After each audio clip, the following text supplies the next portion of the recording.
power on. This is 12 volt, and here put 5 volt.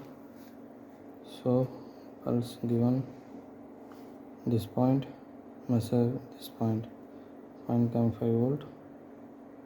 I give pulse 5 volt pulse came. Output this one. Next connector output.